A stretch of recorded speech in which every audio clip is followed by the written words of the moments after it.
Meena Hari writes, I have thyroid, pinched nerves, and my soul and feet burning and tangling sensation with numbness. Now, again, the same question. Now, I'll answer it in a different manner. मैं आपको इसको दूसरे तरीके से answer करके करता हूं. Thyroid, thyroid का मतलब क्या? आपको लगता है थायराइड हार्मोन आपके इम्बैलेंस में है तो थायराइड ग्लैंड में इश्यू है? नहीं, ऐसा जरूरी नहीं. केवल थायराइडाइटिस जब हम कहते हैं, हाशिमोतो ऐसा कुछ कहते हैं, तो उसका मतलब वो थायराइड में इशू. अदरवाइज थायराइड में यूजुअली इशू जरूरी नहीं कि थायराइड में इशू हो. आपका इशू पिट्यूटरी ग्लैंड में हो सकता है. हाइपोथैलेमस, छोटा ब्रेन होता है पीछे, हाइंड ब्रेन, उसके नीचे एक जगह हाइपोथैलेमस होता है, वहां पे पिट्यूटरी ग्लैंड होता है, वहां पे इशू आता है. पिट्यूटरी पैथोलॉजी कह सकते हैं, वहां पे इशू आ सकता है. जब भी आप प्रोटीन ज्यादा खाते हैं, आपको याद है आपको 20 साल से बोला गया है प्रोटीन खूब होना चाहिए आपके भोजन में. लोग प्रोटीन शेक पीते हैं, प्रोटीन पाउडर खाते हैं. तो आप अगर जीवन में प्रोटीन, सोयाबीन खा रहे हैं, राजमा खा रहे हैं, खूब दबा के, यही सब चीजें, प्रोटीन प्रोटीन चाहिए. जब भी आप प्रोटीन खाते हैं तो आपके शरीर में इन्फ्लेमेशन बढ़ जाता है, आपके हाइपोथैलेमस में इन्फ्लेमेशन बढ़ जाता है. आपका शरीर प्रोटीन के लिए नहीं बना हुआ, because your body organises and makes its own protein. आप जो प्रोटीन खाते हैं वो नहीं मिलता शरीर को, आपका शरीर अरेंजमेंट करता है अपने हिसाब से, अपना प्रोटीन बनाता है. तो कहने का मतलब प्रोटीन ज्यादा खाएंगे तो थायराइड का इशू आ जाएगा. प्रोटीन एलर्जी है ये. इन्फ्लेमेशन तो इसके अंदर होता ही है, क्योंकि प्रोटीन खा रहे हैं तो इन्फ्लेमेशन होगा. तो पहली बात, इन्फ्लेमेशन अगर आपके lower part of the body में जा रहा है तो इसका मतलब आपका पृथ्वी तत्व वीक है, या ये कह लीजिए आपकी वात टेंडेंसी है. Lower part of the body क्या है? वात प्रकोप का स्थान है.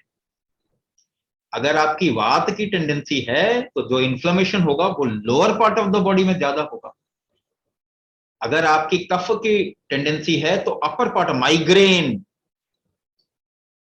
है ना, माइग्रेन पेन सिर में आ रहा है, फिर आंखों में, मतलब सुनने में, देखने में, या साइनोसाइटिस, इस तरीके की चीजें ऊपर होंगी. सर्वाइकल का इशू होगा, पित्त में बीच वाले पार्ट ऑफ द बॉडी. कहने का मतलब अगर वात की, आपका lower part of the body की वीकनेस की टेंडेंसी है तो वहां इन्फ्लेमेशन दिखाई देती है. इन्फ्लेमेशन तो है ही, क्योंकि थायराइड का इशू है. दूसरी चीज, लिवर का भी इशू होता है इसमें, क्योंकि आपका T4 जो है T3 में कन्वर्ट होता है. टेट्राहाइड्रोथायरोनिन ट्राईहाइड्रोथायरोनिन में कन्वर्ट होता है, लिवर में कन्वर्ट होता है. तो आपके T3 T4 का इशू है ना अगर, तो लिवर का इशू है. और लिवर इस वक्त में सभी का वीक है, क्योंकि बचपन से केमिकल बॉम्बार्डिंग हमने लिवर पे किया. एक बात बताइए, जमीन पे हमने फर्टिलाइजर यूज किया, पेस्टिसाइड यूज किया, तो जमीन खराब हो गई. आज कहते हैं जैविक खेती करें, ऑर्गेनिक फार्मिंग. आपने अपने शरीर पे कितनी बॉम्बार्डिंग की केमिकल की, तो आपका शरीर नहीं खराब होगा.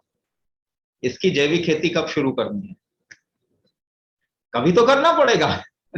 कब तक मैनेज करके रखेंगे? मैनेज तो क्रिमिनल को किया जाता है, जेल में मैनेज किया जाता है ना. तो अपने शरीर को हम ऐसे ही मैनेज कर रहे हैं ना, क्रिमिनल की तरह. इससे तो छुटकारा चाहिए सभी को, और ये तभी होगा जब ये वीक फैक्टर्स जो हैं आपके शरीर पे, इन पे आप काम करके इनको स्ट्रेंथ देंगे और आपकी दवाइयों पे डिपेंडेंसी कम हो जाए.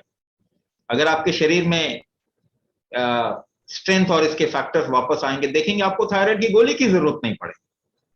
उस टाइम बाद में आपके थायराइड के सिम्टम बिल्कुल ही खत्म हो जाएंगे और आपको थायराइड की गोली की जरूरत नहीं पड़ेगी. आप एक्चुअली खा क्या रहे हैं? सिंथेटिक T4 ही तो खा रहे हैं.